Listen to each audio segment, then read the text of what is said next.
Hi hello నమస్తే welcome to Seenu updates. Sudheer Babu Malavika Varma జంటగా నటించిన మూవీ అరోంహర. ఈ మూవీ ఇప్పుడే చూసి రావడం జరిగింది. ఈ మూవీ ఎలా ఉందో ఒక్క ముక్కలో తెలుసుకుందాం. తమిళనాడు బోర్డర్లో ఉన్న కుప్పంలో రెడ్డి తన తమ్ముడు కొడుకు వాళ్ళ కనుసెన్నల్లో ఆ గ్రామం నడుస్తుంటది. కుప్పంలో పాలిటెక్నిక్ జాబు కోసం సుబ్రహ్మణ్యం వస్తాడు, అనగా సుధీర్ బాబు. అదే కాలేజీలో తన బీరాలు మాలవిక జాబ్ చేస్తూ ఉంటుంది. ఒకరోజు అనుకోకుండా సుబ్రహ్మణ్యం తమ్మిరెడ్డి మనుషులతో గొడవ అవటంతో ఊరువాడు కాదు కాబట్టి జాబ్ నుండి సస్పెండ్ చేసి పంపిస్తారు. సుబ్రహ్మణ్యం ఫ్రెండ్ పళని కుప్పంలో సస్పెండ్ అయిన కానిస్టేబుల్గా ఉంటాడు. ఒకరోజు గన్ను తయారు చేసే బ్లూ ప్రింట్ని పళని తేవటంతో సుబ్రహ్మణ్యం పళని డబ్బుల కోసం తయారు చేసి అమ్ముతూ ఉంటారు.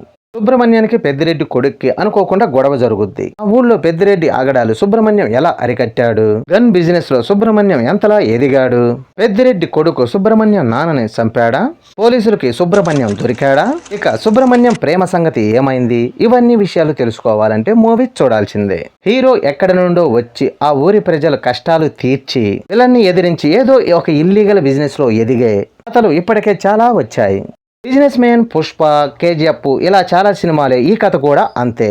ఇక ఫస్ట్ హాఫ్ అంతా సుబ్రహ్మణ్యం ప్రేమ, తమ్మిరెడ్డితో గొడవ, గన్ తయారు చేయటం చూపిస్తాడు. ఇక ఇంటర్వెల్కి నాన్న ఎమోషనల్తో ఆసక్తి కలిగిస్తాడు. ఇక సెకండ్ హాఫ్ అంతా గన్ బిజినెస్ తో ఎదగటం, ఊరి వాళ్ళని అందరినీ కాపాడటం, విలన్తో గొడవలతో సాగుతుంది. ఫస్ట్ హాఫ్ పర్వాలేదనిపించిన సెకండ్ హాఫ్ లో అక్కడక్కడ కొంచెం సాగదీసినట్టు ఫీలింగ్ కలుగుతుంది. ఇక కథ అంతా 1980 కాలంలో జరిగినట్లు, అక్కడక్కడ ఆ ఫ్లేవర్ మిస్ అయినట్టు అనిపిస్తుంది.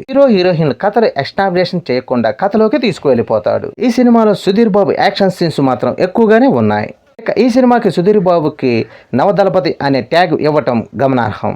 ఇక నటీనటుల పర్ఫార్మెన్స్. సుధీర్ బాబు ప్రతి సినిమాకి జయాపజయాలు సంబంధం లేకుండా కష్టపడతాడు. ఈ సినిమాకు కూడా సుధీర్ బాబు బాగా కష్టపడ్డాడని తెలుస్తుంది. 25 రోజులు రియల్ వర్షంలో షూట్ చేయటం, యాక్షన్ సీన్ లో బాడీ ఫుల్ ఫిట్ గా కనిపిస్తూ సుధీర్ బాబు అరోంహర సినిమా కోసం బాగా వర్క్ చేశాడు.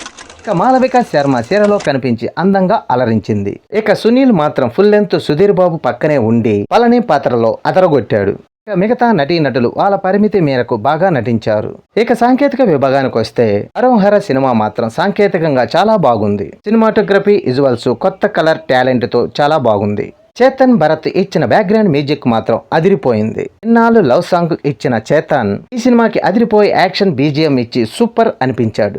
డిపార్ట్మెంట్ కూడా బాగా కష్టపడ్డట్టు సెట్ చూస్తుంటే తెలుస్తుంది. ముఖ్యంగా యాక్షన్ సీన్స్ బాగున్న, వైలెన్స్ మాత్రం ఎక్కువగా ఉంది. నిర్మాణ పరంగా ఈ సినిమాకి బాగానే ఖర్చు పెట్టారు.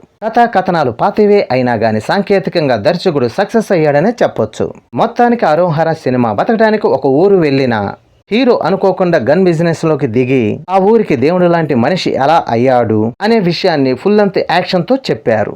నన్ను అడిగితే ఈ మూవీ ఈ వీకెండ్లో కంప్లీట్ చేసేయండి. ఈ వీడియో నచ్చితే లైక్ చేయండి, షేర్ చేయండి, ప్లీజ్ సబ్స్క్రైబ్ చేయండి.